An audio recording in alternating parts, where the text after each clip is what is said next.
My eldest son just entered grade 1 early April this year. 1 month had passed and I'm still fixating in between whether to send him back to Malaysia to study some lower and otherwise cheaper cost international school or to continue his local school life here in Japan. As you know, deciding what kind of key language for your children to pick up, what kind of culture to influence the thought process of your children are not some small decisions to be made. You may ask me, I thought your kid already in his first grade, what are you still considering about? Yeah, I got your point, but I have actually not decided yet and I'm just going with the flow while still deciding. I like to be worrying on the things that has yet to happen so that I make sure I do not worry them just once. I make sure that I worry them many times throughout the whole process before and after.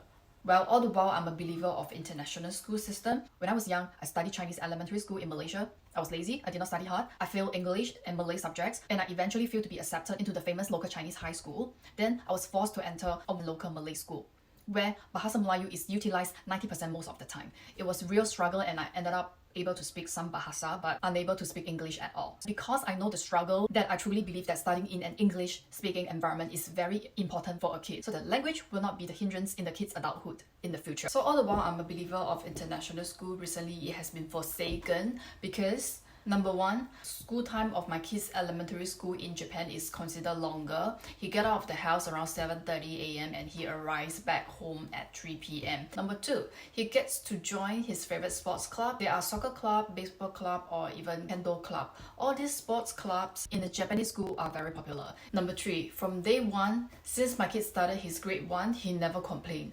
Up till now. All because of one thing, school lunch. Look at the school lunch timetable. Day 1 of May, rice grilled mackerel, shredded salad, tofu miso soup. Day 2, minced meat and mushroom with mini hamburg and minestrone soup. Minestrone. Day 3, sesame noodles, squid tempura, cucumber salad, and then goes day 4, day 5, day 6.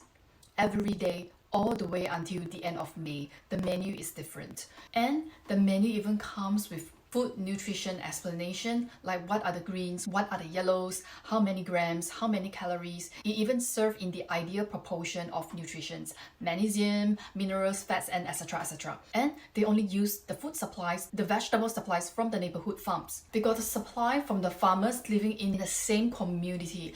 How convenient and supporting is that? It's like the entirety of an ecosystem is happening here, right in front of your eyes, and it applies to every other parts of Tokyo. Kids take turn to be on duty to distribute lunch to their classmates. This is how the kids on duty will be wearing a chef hat, an apron, and on every Friday, the kid on duty will bring home the apron and chef hat for their mother to wash and then return it on Monday for the next on-duty kid to wear. The above mentioned 3 points are the reasons I'm still here. That 3 very attractive points are what keeps the Japanese school shine and phenomenal. But it doesn't mean I have already come to a conclusion. I'm still deciding.